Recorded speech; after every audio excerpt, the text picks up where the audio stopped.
उत्तर प्रदेश में एक बार फिर से करनी सेना की गुंडई सुर्खियों में है। बलिया में करनी सेना के जिला अध्यक्ष कमलेश सिंह ने योगी सरकार के कैबिनेट मंत्री और सुहेलदेव भारतीय समाज पार्टी के राष्ट्रीय अध्यक्ष ओम प्रकाश राजभर को खुलेआम जान से मारने की धमकी दी है।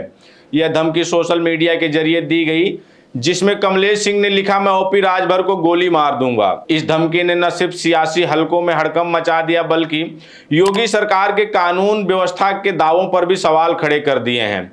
सवाल उठ रहा है, आखिर कौन दे रहा है करनी सेना को इतनी छूट? करनी सेना का यह कोई पहला विवाद नहीं है। इससे पहले 15 जुलाई को करनी सेना के नेता वीरू सिंह ने वाराणसी के चौबेपुर में घटना के बाद राजभर समुदाय को निशाना बनाते हुए कूच करने का ऐलान किया था। इस मामले में योगी सरकार के ही मंत्री ओम प्रकाश राजभर के खिलाफ करनी सेना ने खुली चुनौती दी थी, जिसमें अगले चुनाव में उन्हें हराने की बात कही गई थी और कहा गया था कि इस बार जब पूर्वांचल में चुनाव लड़ने आएंगे 2027 में, तब पूर्वांचल में बताएंगे कि क्षत्रिय समाज के लोगों की हैसियत क्या है और क्षत्रिय समाज क्या होता है। यानी कि अगर पूर्वांचल में 2027 का जब चुनाव होगा तो करनी सेना ने धमकी दी थी कि एक एक सीट पर ओम प्रकाश राजभर की पार्टी को सबक सिखाने का काम करेंगे। इसके अलावा इससे पहले समाजवादी पार्टी के सांसद रामजी लाल सुमन और पूर्व मुख्यमंत्री अखिलेश यादव को भी करनी सेना की ओर से धमकियां मिल चुकी हैं। सवाल यह है कि बार बार विवादों में घिरी करनी सेना में को इतनी हिम्मत कहां से मिल रही है।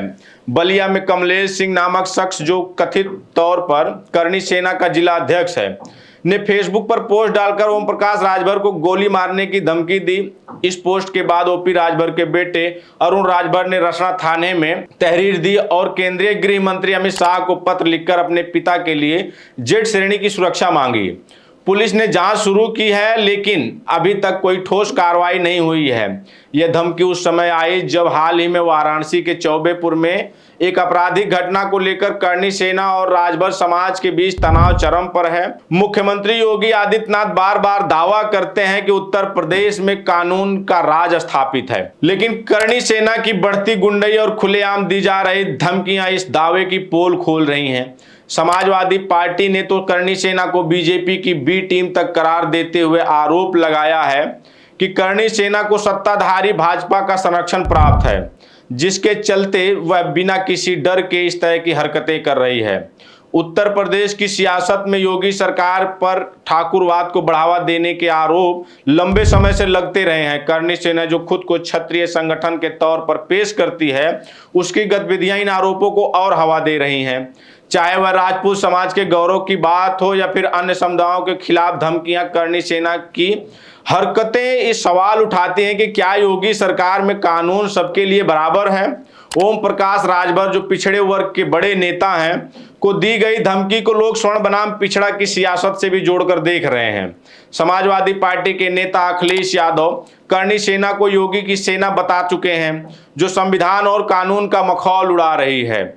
वहीं ओपी राजभर ने भी इस धमकी को गंभीरता से लेते हुए कहा कि वह डरने वाले नहीं हैं, लेकिन सरकार को इस मामले में सख्त कार्रवाई करनी चाहिए। इस पूरे प्रकरण ने कई सवाल खड़े किए हैं।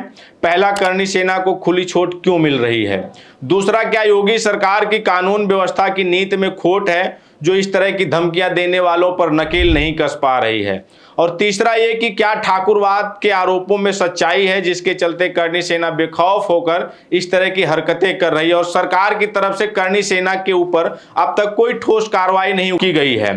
जनता मांग कर रही है कि दोषियों पर तुरंत कार्रवाई हो और कानून का राज स्थापित हो, ना कि जातिवाद या ठाकुरवाद का बोलबाला हो। उत्तर प्रदेश में कानून व्यवस्था का दावा करने वाली योगी सरकार के लिए अब एक बड़ा इम्तिहान है। क्या सरकार करनी सेना की गुंडई पर लगाम लगा पाएगी या फिर सिलसिला यूं ही चलता रहेगा?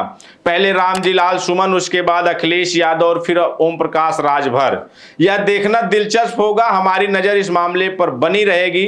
तब तक के लिए धन्यवाद।